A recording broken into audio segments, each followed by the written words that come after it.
Hello student, आज हम लोग पढ़ेंगे इंग्लिश ग्रामर का एक महत्वपूर्ण टॉपिक टेंस। आइए स्टार्ट करते हैं। टेंस टेंस टेंस के बारे में देखा जाए। टेंस कितने प्रकार के होते हैं? 3 टेंस हैं। कुल कितने? 3 टेंस हैं। तो देखते हैं। पहला जो है वो प्रेजेंट टेंस।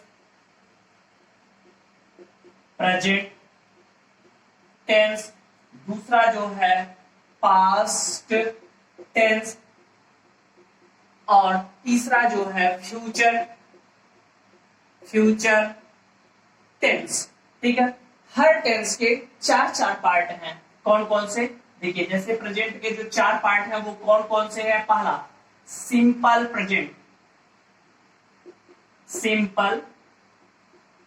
प्रेजेंट। दूसरा जो इसका पार्ट है प्रेजेंट कॉन्टिन्यूअस।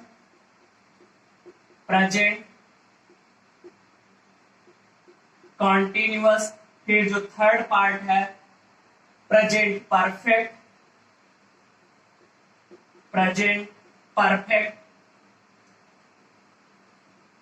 और लास्ट पार्ट है प्रेजेंट परफेक्ट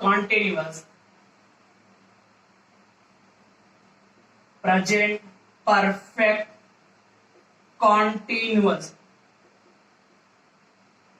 ठीक है। सेम उसी तरह अगर हम पास्ट के बारे में देखें तो पास्ट के भी यही 4 पार्ट होंगे। कौन कौन से 4 पार्ट होंगे देखा जाए। सिंपल पास्ट, फिर क्या होगा? Past continuous.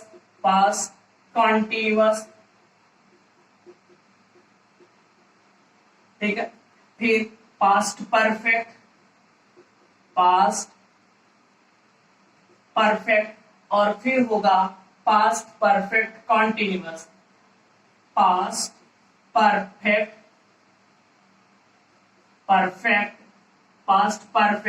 कॉन्टिन्यूअस। ठीक है। इसी तरह से यहाँ पे अगर हम फ्यूचर की बात करें तो फ्यूचर के भी यही 4 पार्ट्स होंगे। ठीक है। फ्यूचर के भी यही 4 पार्ट होंगे। कौन कौन से?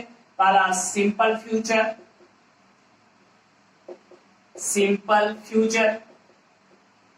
फिर होगा फ्यूचर कॉन्टिन्यूअस, फिर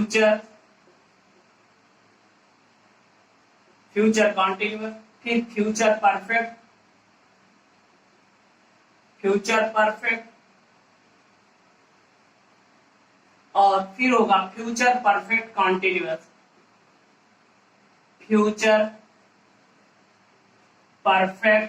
कॉन्टिन्यूअस। ये मैं कॉन्टिन्यूअस लिख दिया, आगे स्पेस नहीं था तो फ्यूचर परफेक्ट कॉन्टिन्यूअस। तो ये है पूरा चार्ट, यानी इनको हमें पढ़ना है। ठीक है। अगर मैं इसको थोड़े से साधारण भाषा में देखूं तो देखिए, ये टेंस जो होता है वो होता है दादाजी के कितने बेटे? 3 बेटे। 1 2 3 बेटे।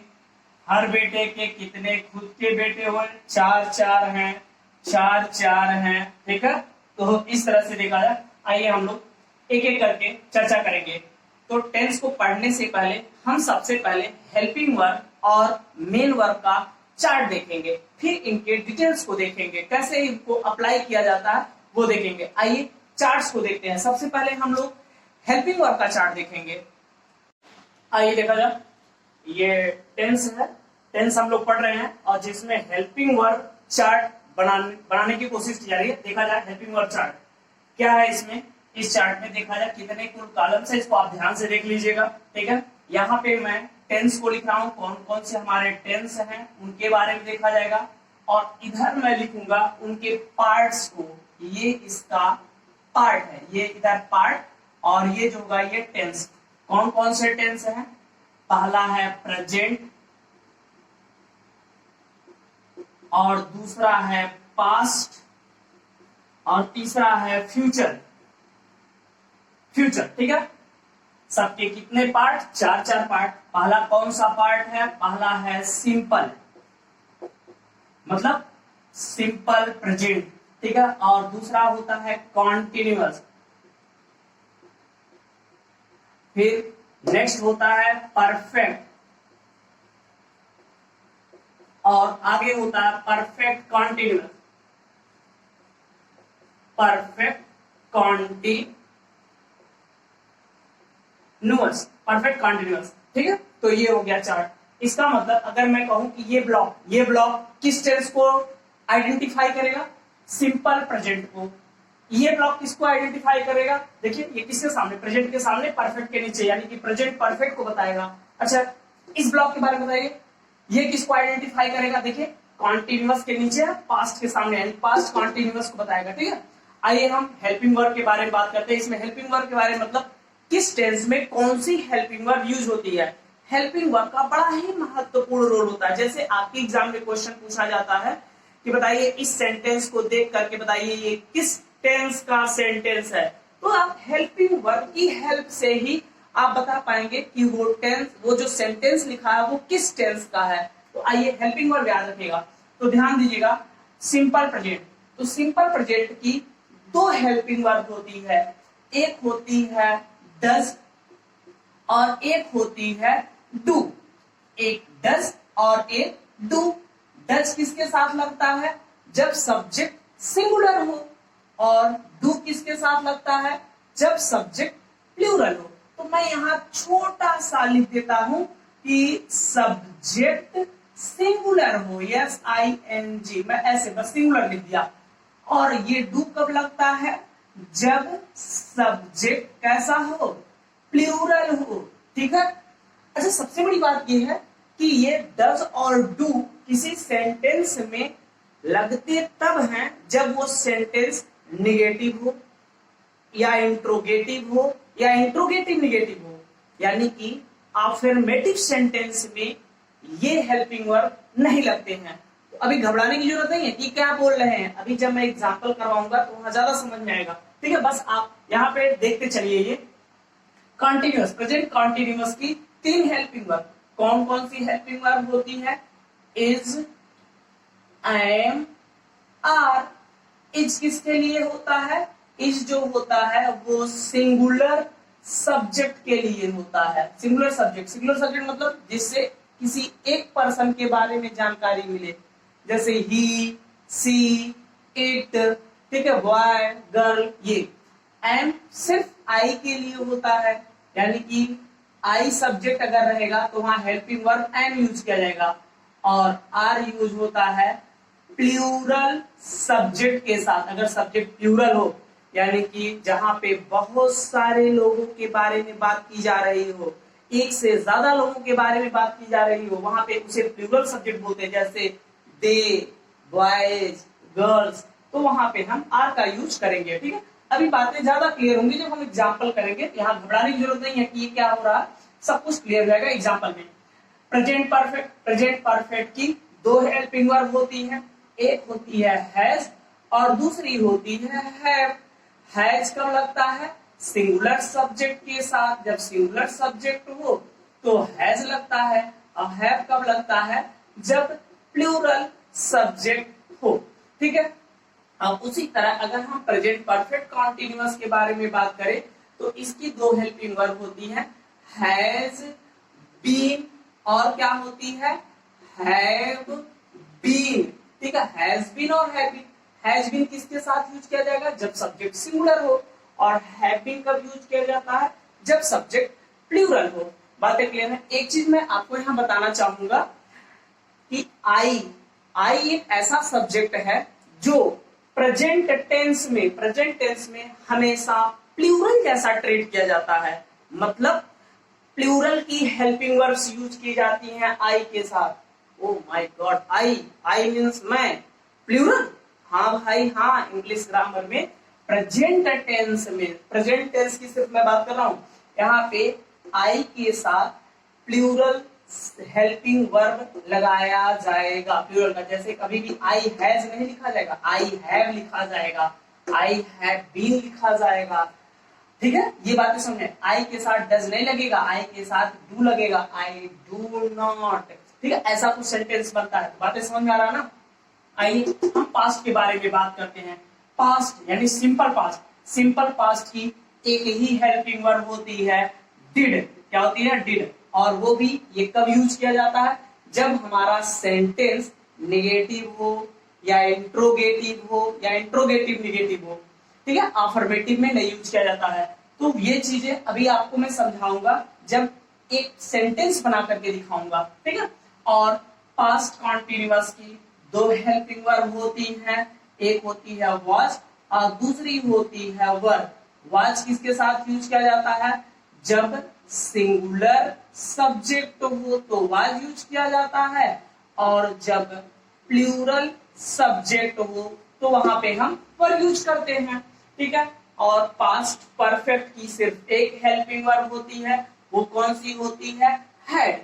चाहे सब्जेक्ट सिंगुलर हो चाहे प्लूरल हो, सबके साथ हैड यूज करेंगे। बात समझे? पास्ट परफेक्ट कॉन्टिन्यूअस की एक हेल्पिंग वर्ब कौन सी? Had been. Had been. Okay, आइए देखते हैं फ्यूचर। सिंपल फ्यूचर की दो हेल्पिंग वर्ब कौन कौन सी? विल और शैल। शैल शैल जो होता है वो जनरली आई और वी सब्जेक्ट के लिए आता है, यानी आई और वी के साथ हम शैल का यूज करते हैं। फिलहाल आज के इंग्लिश ग्रामर में हम आई और वी के साथ भी विल का यूज कर लेते हैं, ठीक है। लेकिन जनरली देखा जाए तो शैल जो होता है वो आई और वी के साथ यूज किया जाता है। आई शैल, वी शैल। बात सुने, आपके यहाँ कभी भी एग्जाम में कहा जाए कि एरर ढूंढिए और वहां पे कहीं पे आई के साथ विल दे दिया है, तो इसका मतलब उसमें आपको ये जानना चाहता है कि आपको इस चीज की जानकारी है कि नहीं, आई के साथ शैल लगता है, तो यही एरर आपका होगा। जिस पार्ट में ये रहेगा उस वही एरर हो जाएगा, ठीक है। फिलहाल अभी मैं करवाऊंगा एक्सरसाइज तो ज्यादा समझ आएगा। और विल क्या होगा? विल जो होता है ऑल सब्जेक्ट के साथ लगाया जाता है। ओके, आइए फ्यूचर कॉन्टिन्यूअस के बारे में बात करते हैं। तो यहाँ पे हो जाएगा विल बी, और क्या होता है? Shall be. बातें समझ गई? अगर हम फ्यूचर परफेक्ट के बारे में बात करें, इसकी कौन सी हेल्पिंग वर्ब होती है? विल हैव, विल हैव, और क्या? शैल हैव, शैल हैव, ठीक है। उसके बाद फ्यूचर परफेक्ट कॉन्टिन्यूअस की देखिए, वहां भी दो helping verb, will have been, क्या हो जाएगा? विल हैव बीन, और क्या होगा? शैल हैव बीन होता है, ठीक है। ये हमारा हेल्पिंग वर्ब का चार्ट है। ये कुल इतने ही हेल्पिंग वर्ब हैं जिनको आप एकदम दिमाग में सेट कर लीजिए। ये चीज आ गई तो समझ लीजिए आपको टेंस बड़े आसानी से समझ में आ जाएगा। अब सेम इसी तरह से हम एक मेन वर्ब का चार्ट देखेंगे और उन्हीं दोनों चार्ट की हेल्प से हम पूरा टेंस पढ़ जाएंगे, ठीक है। आइए देखते हैं, अब हम लोग मेन वर्ब का चार्ट देखते हैं। आइए देखा जाए मेन वर्ब का चार्ट। और मेन वर्ब मैंने कौन सा लिया है? गो। मेन वर्ब तो बहुत है, जाना, खाना, सोना, पढ़ना, दौड़ना, रोना, टहलना, सब मेन वर्ब है। ऐसे वर्ड्स जिनसे किसी काम के होने के बारे में पता चले, यानी कि doing words are known as verb. कौन सा? मेन वर्ब, ठीक है। तो सारे मेन वर्ब को एक चार्ट में तो दिखा नहीं सकते, उसमें से मैंने एक मेन वर्ब उठा लिया, गो। इस मेन वर्ब का जोन सा फॉर्म इस चार्ट में अप्लाई होगा वही फॉर्म हर मेन वर्ब का अप्लाई होगा, ठीक है। आइए देखते हैं। जैसे गो, सिंपल हम प्रेजेंट की बात करें, सिंपल प्रेजेंट में गो का कौन सा फॉर्म यूज होता है? यानी कि हम हमेशा मेन वर्ब में यस या यस लगा देते हैं और या गो लिखते हैं। अच्छा, कब ये लिखेंगे, कब ये लिखेंगे? ये तब लिखेंगे जब हमारा सब्जेक्ट कैसा हो? सिंगुलर हो, सिंगुलर सब्जेक्ट हो। और ये तब लिखेंगे जब हमारा सब्जेक्ट कैसा हो? प्लूरल हो। ओके, ठीक है। अब यहाँ पे देखा जाए प्रेजेंट कॉन्टिन्यूअस में, प्रेजेंट कॉन्टिन्यूअस में हमेशा मेन वर्ब का आईएनजी फॉर्म आता है, यानी कि ये हो जाएगा गोइंग, यानी कि ING form, ING form of main verb, ठीक है। राइट है तो राइटिंग, टॉक है तो टॉकिंग, वॉक है तो वॉकिंग। क्या सबके कॉन्टिन्यूअस में? हाँ भाई हाँ, सबके कॉन्टिन्यूअस में मैं अभी लिख दे रहा हूँ गोइंग, गोइंग। अगर राइट होता तो राइटिंग, राइटिंग, राइटिंग। टॉक होता तो टॉकिंग, टॉकिंग, टॉकिंग। सब में आईएनजी फॉर्म यूज होता। ओके, परफेक्ट में आइए। सबके परफेक्ट में मेन वर्ब का थर्ड फॉर्म, थर्ड फॉर्म क्या होता है सुनिए। जैसे गो, गो का तीनों फॉर्म कौन सा होगा? Go, went, gone. Go, went, gone, ये फर्स्ट फॉर्म, ये सेकेंड फॉर्म, ये third form. Write, rode, written. Talk, talked, talk. Cut, cut, cut. ठीक है, इस तरह होता है। तो आइए देखा जाए, हम गॉन लिखेंगे यहाँ पे। गॉन क्या होता है? ये होता है मेन वर्ब का थर्ड फॉर्म, यानी कि third form of main verb. क्या सब में होता है? हाँ भाई हाँ, सब में। गॉन, तो यहाँ भी होगा गॉन। बड़ा आसान है ये तो। हाँ, आसान तो बहुत है।